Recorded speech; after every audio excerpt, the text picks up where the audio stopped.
Mantan Direktur Jenderal Imigrasi Roni Sompi diperiksa Komisi Pemberantasan Korupsi atau KPK. Roni Sompi diperiksa sebagai saksi dalam kasus suap yang melibatkan eks-komisioner KPU agar meloloskan kader PDIP Harun Masiku sebagai anggota DPR.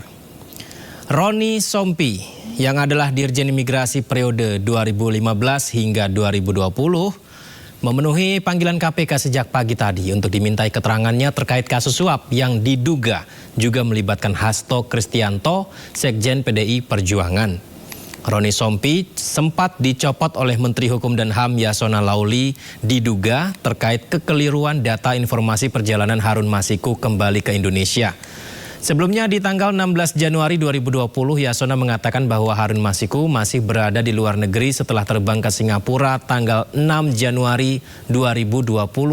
Namun tanggal 22 Januari 2020, Roni Sompi mengakui bahwa Harun Masiku telah tiba di Indonesia sejak 7 Januari 2020. Nah, berdasar informasi Roni ini, pemirsa, Yasona Lauli dianggap telah merintangi penyidikan karena memberi keterangan tidak benar terkait keberadaan Harun Masiku. Saya dipanggil dan didengar keterangan oleh penyidik KPK berkaitan dengan kasus Harun Masiku. Ya. Tadi ada pertanyaan, berapa jumlah pertanyaan?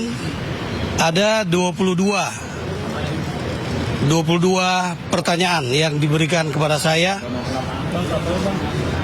Seperti itu. Sudah cukup?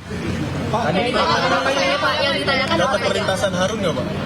Ya, memang pertanyaan yang disampaikan ke saya adalah berkisar tentang tanggung jawab saya ketika tahun 2020 saya masih menjabat sebagai Direktur Jenderal Imigrasi saat di mana tanggal 6 Januari Harun Masiku melintas ke luar negeri dan juga tanggal 7 Januari 2020 kembali lagi masuk ke Indonesia. Jadi hanya melintas 1 hari saja sudah kembali.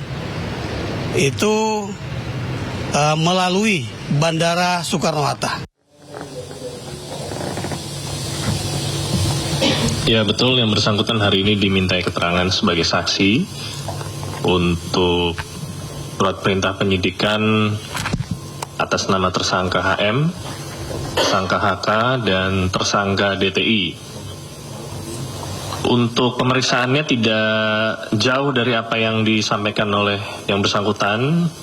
Penyidik mendalami tentunya perihal pengetahuan yang bersangkutan terkait data perlintasan saudara HM dan seputar tugas-tugas beliau ya sebagai Dirjen Imigrasi pada saat itu.